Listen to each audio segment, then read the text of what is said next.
Have you ever looked into the eyes of a man who's lost faith in his own flag?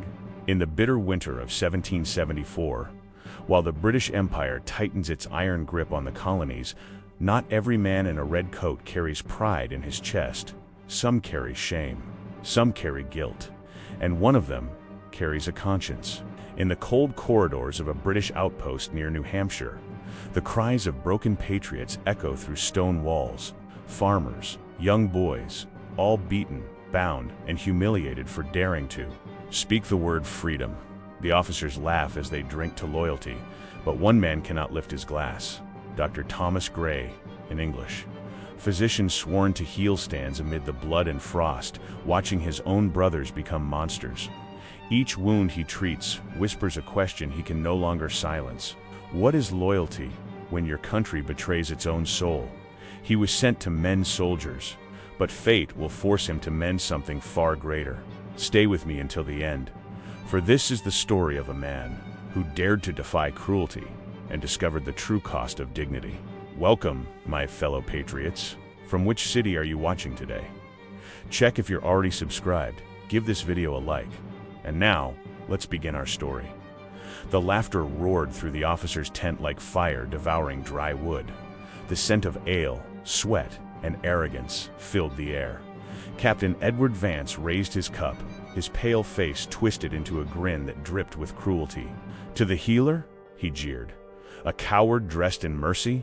The men howled with laughter, banging their mugs on the table, splashing beer across the maps of conquered towns. Dr. Thomas Gray said nothing. His trembling hands tightened around the edges of his coat, the red cloth that now felt more like a shroud than a uniform. The mockery echoed in his skull long after the voices faded. He was a man sworn to heal, yet surrounded by men who glorified pain. Their jokes were daggers, small cuts that drew blood unseen. Outside, the wind carried the cries of prisoners, colonists dragged from their farms, bound in ropes like cattle. Thomas could not block out their voices anymore. He saw a boy no older than 15 lying in the mud, his ribs broken, his face swollen from repeated blows. A farmer's child punished for refusing to kneel before the flag of a king across the sea. Thomas knelt beside him under the gaze of the guards. "Please," he whispered to one of the soldiers, "let me treat him." The soldiers spat near his boots. "Let him rot." They chose rebellion. Still, Thomas pressed his hand over the boy's chest, feeling the faint pulse of life. Each heartbeat struck him like a prayer, a plea for mercy that the Empire no longer heard. He tore a piece from his own sleeve, cleaning the blood, his mind burning with questions he had no right to ask. What justice was this? What victory demanded such disgrace? When he returned to the tent, Captain Vance waited. "So the healer tends to vermin now?" he sneered. His tone was sharp, laced with contempt. "Perhaps next you'll beg to share their chains." Thomas lifted his eyes for the first time. Behind them, there was no fear, only the quiet weight of conscience. "They are men," he said softly. "And you forget what that means." The tent fell silent. Vance's smirk faltered, replaced by a glimmer of fury. "Careful, doctor," he hissed. "Mercy is treason in war." Thomas bowed his head, but his heart no longer obeyed. Each humiliation carved a truth deeper into his soul, that loyalty to cruelty was no loyalty at all. The empire he had once served was bleeding from within, its pride rotting into corruption. And perhaps his duty was no longer to the crown, but to the wounded spirit of man itself. That night, while the officers drank and boasted, Thomas walked beyond the campfires. He stopped by the cages where the prisoners lay. The frost clung to their faces, their breath shallow but steady. He saw in them not enemies, but brothers in suffering, farmers, fathers and sons stripped of everything but their will to live. One whispered through cracked lips, "Doctor, why help us?" Thomas hesitated. His voice came like a confession, "Because I can no longer stand with those who've forgotten what it means to be human." The boy's eyes shone faintly in the dark. "Then you are one of us." In that moment, something shifted within him. The healer began to fade, and in his place, a rebel was born. Not of vengeance, but of dignity. He could no longer mend wounds while others tore flesh for sport. He could no longer stand idle beneath a banner that preached order but delivered shame. The next morning, Captain Vance noticed his silence. "Still dreaming of saving peasants?" he mocked. But Thomas no longer flinched. He looked at the captain with calm defiance, the kind that precedes great storms. Every cruelty, every insult, every act of degradation was forging him in secret. The gentle healer was changing. His rebellion was no shout. It was a quiet flame, one that would soon consume the darkness around him. For when a man loses faith in power, but not in compassion, a new kind of soldier awakens. And Thomas Gray was about to make his first irreversible decision. The night smelled of smoke and iron. A crimson haze hung low over the valley as Thomas rode through what once had been a peaceful village. The sound of crows tore through the silence, circling above the ruins like dark sentinels. The huts were still burning, their roofs collapsing into blackened ash. And beneath that glow lay the bod, sparmers, mothers, children's, scattered like broken prayers across the mud. Thomas dismounted slowly, his boots sinking into the soaked ground. Every step cracked the ice crust formed over blood. He stopped beside a small figure, a girl no older than 10, her hair tangled with soot, her hands still clutching a wooden doll. Her eyes were open, staring at the sky as if searching for something that would never come. His breath trembled. "Who did this?" he asked, though the answer already clawed at his mind. A wounded villager nearby, his chest rising and falling in shallow gasps, looked up at him. "Redcoats," the man whispered. "They said." It was justice. Then his head fell back, silent. Thomas's pulse roared in his ears. He knew the command had come from within the camp captain Vance's orders. "Make an example," Vance had said earlier that day. "Let them remember who rules this land." And Thomas, bound by his uniform, had done nothing. He fell to his knees beside the lifeless child. The world blurred as rage and guilt mixed in his veins. "If healing is treason," he muttered, his voice breaking, "then I will betray them all." The wind howled through the ruins, carrying with it the faint cries of survivors hiding in the woods. Thomas rose, his hands trembling, not with fear, but with resolve. He walked back toward the camp under the dim light of a dying moon, every step heavy with purpose. The gentle healer had reached his breaking point. Inside the outpost, laughter echoed from the officers' quarters once again. They celebrated the victory, their boots muddy with the blood of innocence. Captain Vance lifted his glass. "To the king? May rebellion choke on its own ashes?" Thomas watched from the shadows, his eyes burning with quiet fire. He could no longer tell whether the man before him was a soldier or a beast dressed in velvet. The same hands that once swore to protect now delighted in degradation. Each toast, each cruel jest became a nail in the coffin of his faith. Later, alone in his tent, Thomas washed the blood from his hands. The water turned red, swirling.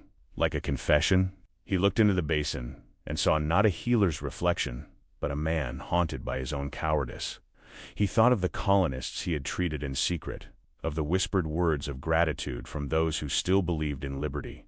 And in that fragile memory he found his strength again.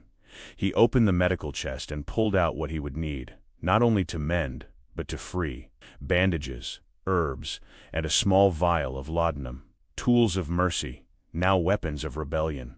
For the first time, he felt no fear. The line between duty and justice had vanished. That night, he slipped beyond the walls of the camp, crossing into the woods. There, hidden beneath the pines, lay the remnants of the village, the survivors too weak to stand, too broken to speak. Thomas knelt among them, tending their wounds with gentle hands. "Rest," he whispered. "You're safe now." But he knew safety was only an illusion. A young woman looked at him with hollow eyes. "Why would you help us?" she asked. "You wear their colors." Thomas paused. "Not for long," he said, tearing the crimson cloth from his sleeve and letting it fall into the fire. It burned quickly, curling into ash, the symbol of a life he no longer claimed. From that moment, he was no longer a servant of the crown. He was a man reborn in sorrow, driven by a single truth, that silence in the face of injustice is the cruelest betrayal of all. Somewhere beyond the hills, the drums of war were already beating.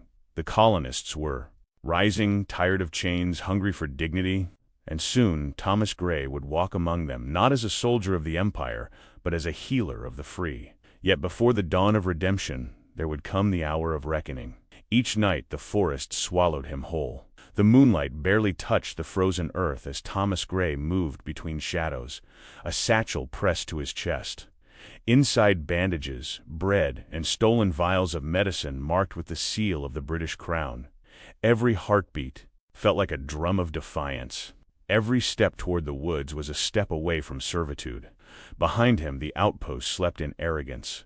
Officers dreamed of promotion and plunder, blind to the rebellion growing beneath their very noses.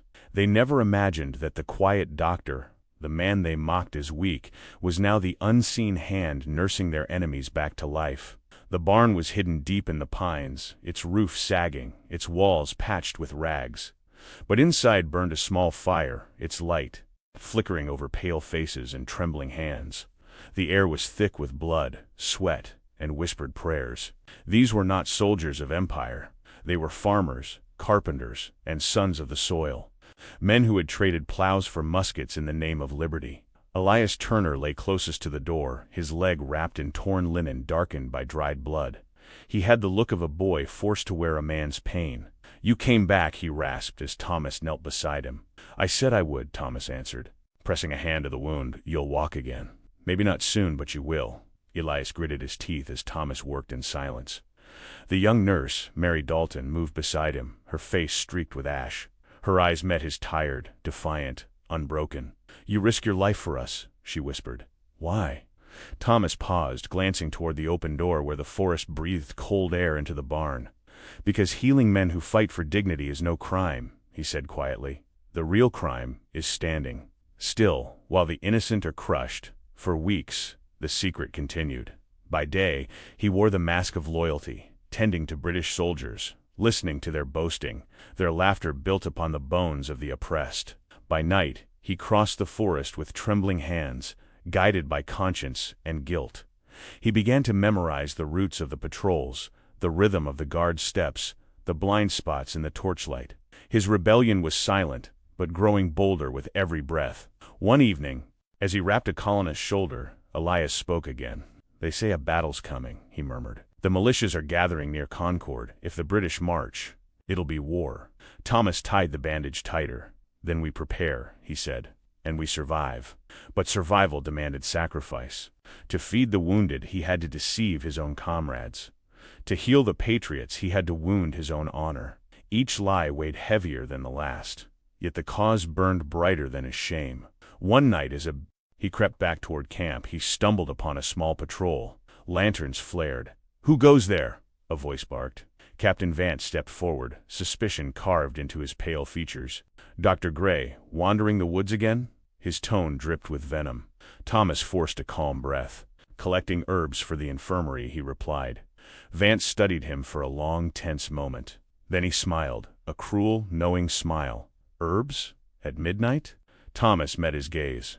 "Pain does not wait for daylight." "Captain," the officer chuckled softly, brushing past him. "Be careful, doctor. In times of rebellion, even healers can hang for kindness." Thomas walked away, heart pounding, knowing the captain's words were no mere warning, they were a promise. He had seen that look before. Vance was beginning to suspect. Days later, the tension thickened. Supply crates went missing, and whispers spread through the ranks. "A thief among us," the soldiers murmured. Vance's eyes followed Thomas everywhere like a vulture circling a dying beast. But still, the doctor continued, he could not stop. The rebels depended on him. Liberty depended on him. He had already crossed the line that separated obedience from honor. When he reached the barn again, Mary met him at the door, breathless. "They're searching the woods," she said. "They'll find this place." Thomas looked around at the wounded men, their faces lit by trembling firelight. He knew what he must do. "Then we move," he said. "Tonight." Outside, the wind howled through the trees. Somewhere beyond the hills, drums rolled, a sound both terrifying and holy. The world was shifting. The healer's path had turned into a soldier's journey. And as dawn began to stain the horizon, Thomas Gray realized there was no turning back. The rebellion had claimed him fully, and his next decision would decide who lived and who burned. Rain fell for days, turning the fields into rivers of mud and sorrow. The cries of the wounded mixed with the whisper of wind through shattered barns. Inside one of them, Thomas Gray worked with trembling hands, the flicker of a single lantern casting long shadows across pale faces. He tied bandages made from torn shirts, used his own coat to warm the dying. He had no flag above him, no country to command his soul. Lonely the vow he had whispered to the night, to heal without fear, to serve without chains. I am no patriot of the crown, he said quietly as he cleaned a musket wound on Elias Turner's shoulder. I am a servant of mercy. His voice barely rose above the crackle of the fire, but every word carried the weight of defiance. Some of the men looked at him with suspicion. A redcoat tending rebels, it was a sight that stirred unease. Yet as days passed, doubt gave way to trust. Each man who rose again because of his care became a silent witness to his transformation. He was no longer the doctor of the empire. He was the unseen guardian of those the empire called traitors. Mary Dalton watched him often, from across the room. She had seen many men die, but few change as he did. You could have fled, she told him one night, her voice soft but firm. Why stay in this hell? Thomas looked toward the door where rain lashed against the wood. Because this is where men decide what they truly are, he said. Not in comfort, not in peace, but in the fire of suffering. Each night he returned to the barn, the same path through the woods marked by fear and resolve. His stolen medicines dwindled, his lies multiplied. British patrols grew tighter, their cruelty sharper. Villages were burned for harboring rebels. The faces of the oppressed haunted him. Old men dragged through the streets, mothers begging for bread, children orphaned by a flag that called itself civilized. The humiliation of an entire people became the burden on his soul. One evening, he found Elias awake, staring at the ceiling. You've seen their faces too, haven't you? The boy murmured. The ones who did this. Thomas nodded. Yes. And once, I called them brothers. Elias turned his head, studying him. What will you do when they find out? Thomas hesitated. The truth was already carved in his heart. They will not find out, he said, but his tone betrayed doubt. The rebellion had no room for hesitation. Neither did tyranny. Both would soon demand blood. In the weeks that followed, word spread through the woods of a mysterious doctor who mended patriots left for dead. They called him the Gray Shadow. His legend grew quietly, whispered between dying breaths. To the British, he was a rumor. To the colonists, a symbol that compassion could still exist even in an age of cruelty. But the price of mercy was rising. One night, as he crossed back toward the outpost, he saw torches flickering near the road. British soldiers dragged a prisoner behind them. A boy barely 16, his hands bound, his face bruised.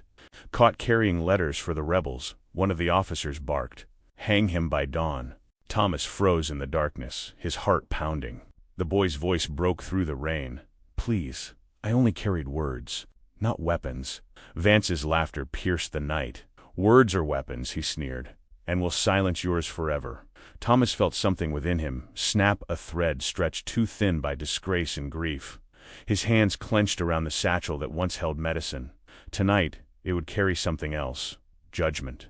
When he reached his tent, he dropped to his knees, soaked and shaking.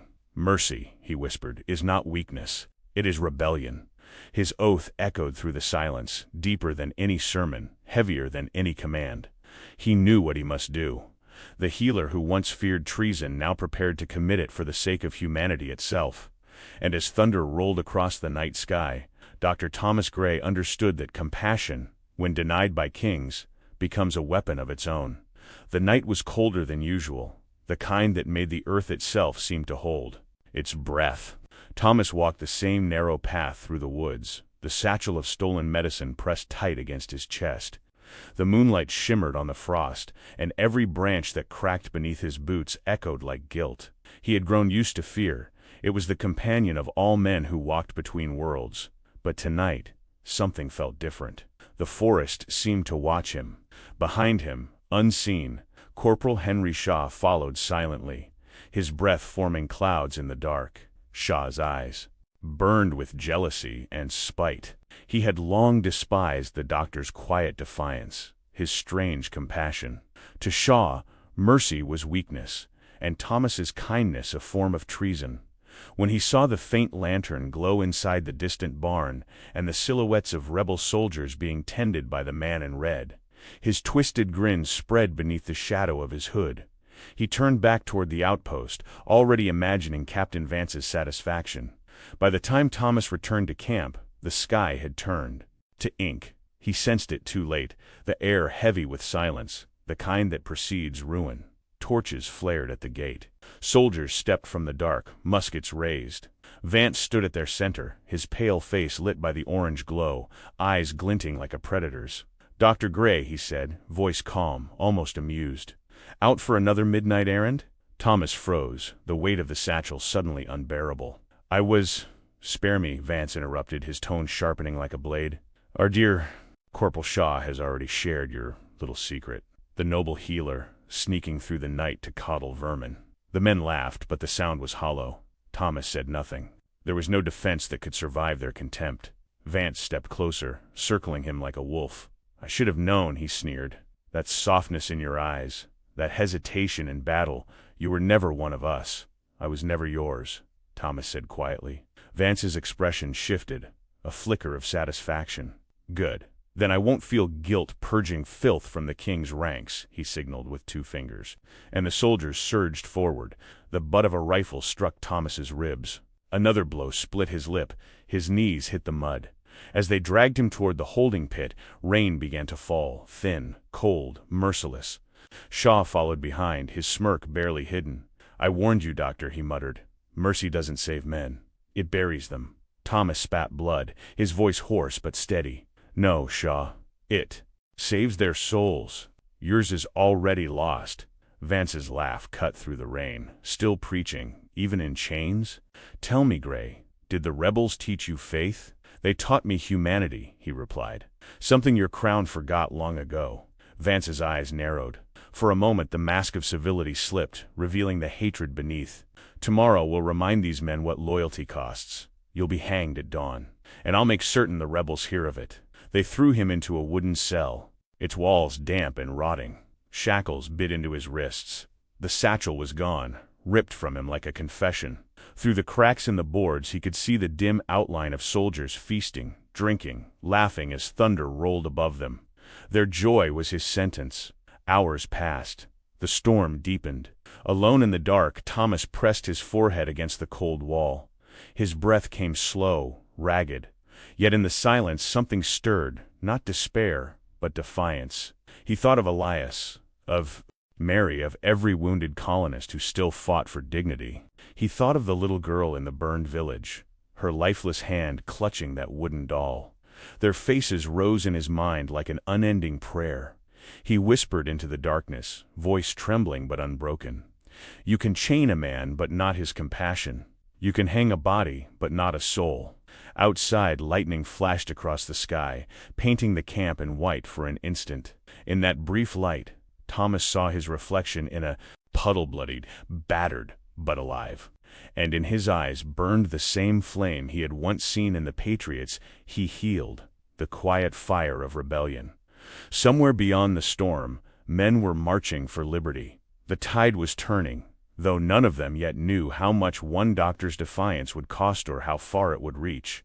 The dawn came slow and cruel, its pale light revealing the filth of the camp and the faces of men who had long forgotten mercy. The rain had stopped, but the ground was still thick with mud, the kind that clings to boots like guilt. Drums rolled through the mist. Every soldier gathered in the clearing, summoned not for war, but for spectacle. Thomas Gray was dragged from his cell by 2 guards. His wrists were swollen from the chains, his eyes sunken but steady. The satchel of medicine, the last trace of his oath, was gone. Ahead, Captain Edward Vance waited, standing tall with polished boots and a smile that never reached his eyes. Around him, muskets gleamed, and the British flag fluttered like a taunt. When Thomas was forced to his knees, the captain approached with slow, deliberate steps. "Here he is," Vance said, voice sharp enough to cut through the morning air. "The traitor who dared to heal the king's enemies. A man who chose peasants over the empire. Octor of rebellion." He spat in Thomas's face. The sound of it echoed louder than the drums. Laughter rippled through the ranks, ugly, hollow laughter from men who needed cruelty to feel powerful. Thomas did not move. He lifted his head, his gaze fixed on Vance with a calm that defied the moment. "You call me traitor," he said quietly, "but I betrayed nothing worth keeping."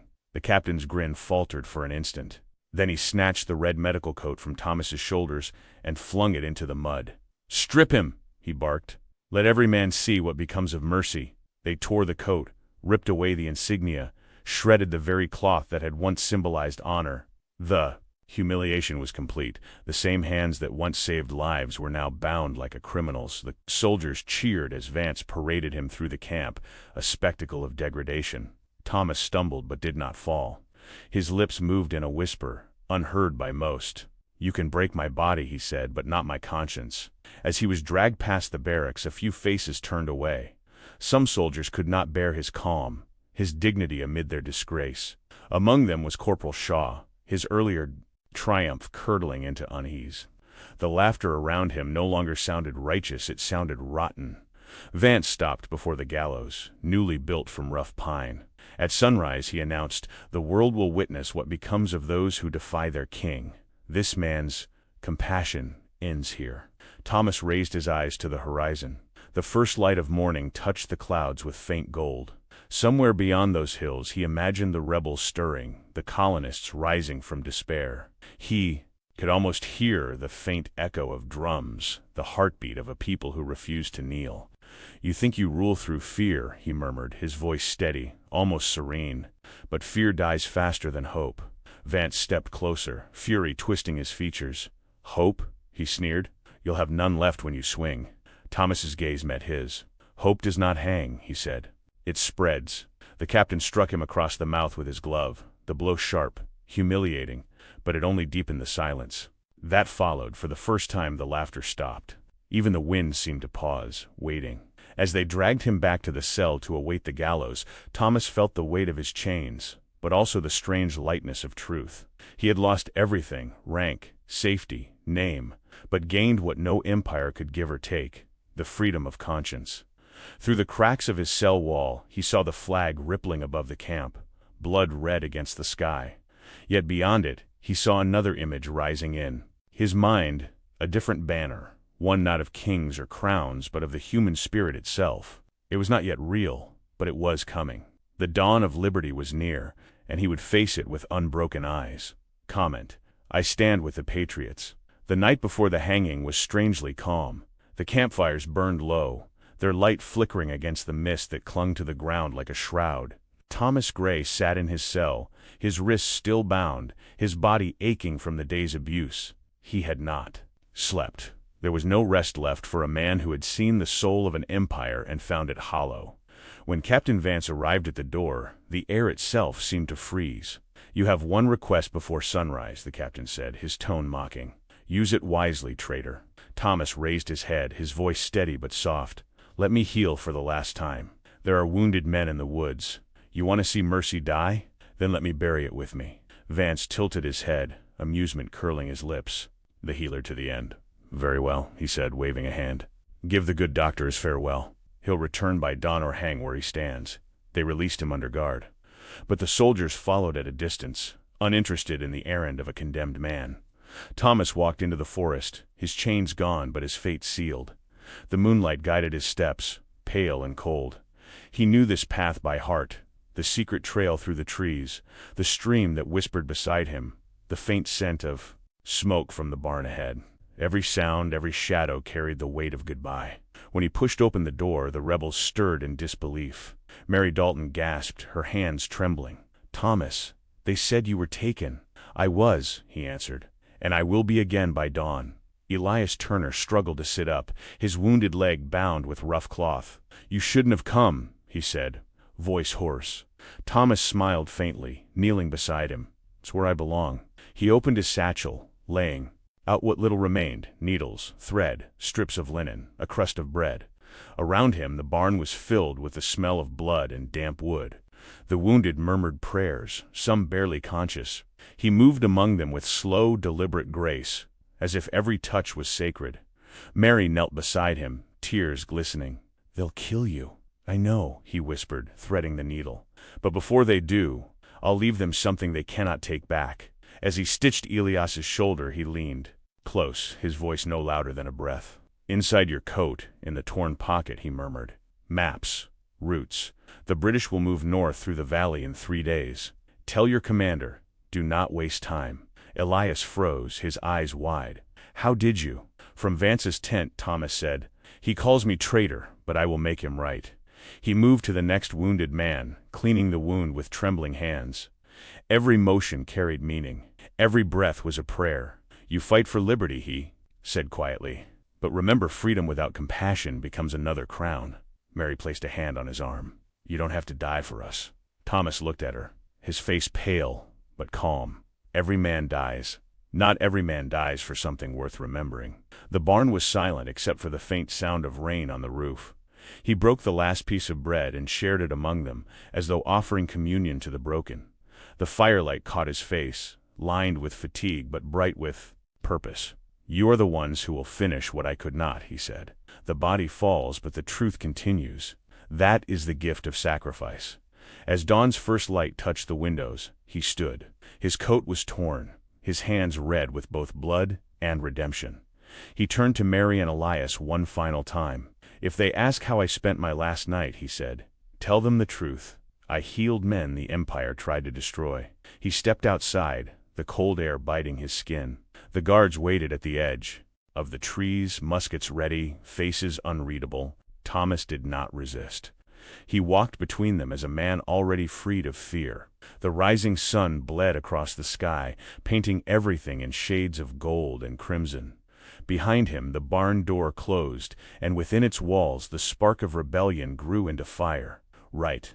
The flame of freedom lives in me." The morning broke under a sky the color of ash. The mist clung to the earth like sorrow refusing to lift. The soldiers gathered in the square booths, sinking into wet soil, muskets glinting faintly beneath the pale light. No drums this time, only silence. A silence that weighed heavier than thunder. Thomas Gray was led through the crowd with his hands bound, his steps steady, his gaze fixed forward. The gallows loomed above him, tall and crude, a monument to tyranny disguised as justice. Each plank of wood creaked under the damp air, smelling of pine and death. Captain Edward Vance stood near the platform, his polished boots untouched by mud, his expression serene with cruelty. "Dr. Gray," he said, loud enough for the ranks to hear, "the Crown grants you one mercy, a blindfold, to spare you the sight of your own disgrace." Thomas looked at him, calm and unflinching. "I have seen greater shame in the eyes of those who command cruelty," he replied. "I will face the Crown with open eyes." A murmur rippled through the soldiers. Even those who hated him felt the tremor of dignity in his voice. Vance's smirk faltered for an instant, before he turned away. "Very well," he said coldly. "Let the traitor see his end." They placed him on the platform. The noose hung waiting, rough and frayed, like the hands of the men it had silenced before. The executioner moved without words, slipping the rope around his neck. Thomas did not resist. He lifted his face toward the horizon where the fog began to break, revealing faint rays of light spilling over the hills. Somewhere beyond those woods, men were stirring. The farmers, the nurses, the boys he had healed in secret. He thought of Elias Turner and Mary Dalton, of their courage, their wounds, their faith. Perhaps by now they carried the stolen maps he had hidden in that torn coat. Perhaps they were already marching. Vance stepped closer, his voice sharp with false triumph. "Any last words, Doctor? Speak, so these men may remember your folly." Thomas's lips curved into a faint smile. "Freedom," he said, "will not be conquered by cruelty. It does not die, it changes form. Today you hang a man, but tomorrow you will face his spirit in every hand that dares to heal, and every heart that refuses your chains." The captain's jaw tightened. "Enough." He gave the signal. The leva groaned. The platform fell. The rope snapped. The sound struck the air like a crack of thunder. Some soldiers turned away. Others stared, their laughter stilled. Only Vance remained unmoved, though for a moment his hand trembled before returning to his side. Thomas's body swayed gently, the morning wind tugging at his torn coat. His eyes, still half open, seemed fixed on the rising sun. A final defiance, a final sermon. The sky deepened into gold, and light poured across the gallows, touching his face as if to claim him not as a traitor, but as a martyr. For a long while, no one spoke. Even the birds had ceased their song. Then, from the edge of the camp, a soldier whispered, "He died standing." Another muttered, "He looked free." Vance barked an order to cut the rope, but the words rang hollow. The men obeyed slowly, their movements uncertain, their eyes no longer proud. The captain walked away, but in his mind Thomas's final words followed him like a haunting echo. That same afternoon, when the sun burned through the clouds, a small wind carried across the valley the scent of smoke and rebellion. In the distance, the faint beat of drums rose once more. The fire Thomas had kindled would not fade. It was already spreading, silent but unstoppable, carried in the hearts of the oppressed. His journey had ended at the gallows, but his defiance was only beginning to march. Days passed, heavy and gray, as if the sky itself mourned. The British camp remained silent about the execution. No songs, no cheers, just a dull emptiness that clung to every corner. Captain Vance had ordered the body buried beyond the walls, unmarked, forgotten. Yet the earth does not forget the blood of the righteous. Rain fell that night, washing over the gallows, carrying traces of his sacrifice into the soil of a land he had once called foreign, but that had claimed him in the end. Far from the outpost, deep in the woods, a group of American scouts moved cautiously through the cold mist. They found the barn Thomas had once called his sanctuary, abandoned, quiet, but not lifeless. The smell of ash and herbs lingered, mixed with something sacred, as if compassion itself had left a mark on the air. Near the ashes of an old fire, they found them, the wounded rebels he had saved. Elias Turner, pale and gaunt, clutched his torn coat like a relic. Inside its pocket, soaked and folded tight, were papers sealed with the crest of the British crown. When the scouts opened them, the truth burned brighter than any torch. The documents detailed the enemy's movements, the timing of ambushes, the names of officers, the roads that would soon run red. These were not just stolen maps. They were salvation written in ink. Elias's voice trembled as he spoke. He said it would matter, that it would save lives. And it did. When the militia crossed the valley days later, they avoided the traps meant to crush them. The British waited in the wrong pass, their cannons aimed at empty fields. By nightfall, hundreds of colonists, farmers, blacksmiths, boys who had never fired a musket, still drew breath because of the man they once called enemy. Word spread like wind through the ranks. Around the campfires, whispered between prayers and gunpowder smoke, a name began to take root. The English doctor. Some called him a traitor to the crown. Others called him a saint. But among the rebels, his memory became a symbol, a reminder that even within the heart of oppression, a single act of dignity could spark rebellion. Mary Dalton carried his instruments wrapped in cloth, refusing to leave them behind. "He gave us more than medicine," she said softly. "He gave us purpose." Elias, though still limping, swore that the first shot he fired in battle would be for Thomas Gray, not in vengeance, but in gratitude. The officers heard the stories too. At first they dismissed them as superstition, but the whispers would not die. Soldiers began carving small crosses into their rifles, marking them with the letters TG. When asked why, one man answered, because he proved that liberty is not born from hatred, but from sacrifice. Meanwhile, Captain Vance received the news of the failed ambush in silence. His rage was quiet, poisoned by something he could not admit: fear. He realized that in killing one man he had given birth to a legend. The gallows had not silenced Thomas Gray. It had given him a voice that would echo louder than muskets. Some nights Vance dreamed of the doctor's calm eyes staring at him from the noose, that faint, knowing smile. He would wake drenched in sweat, haunted by the words that would not fade: "Freedom will not be conquered by cruelty."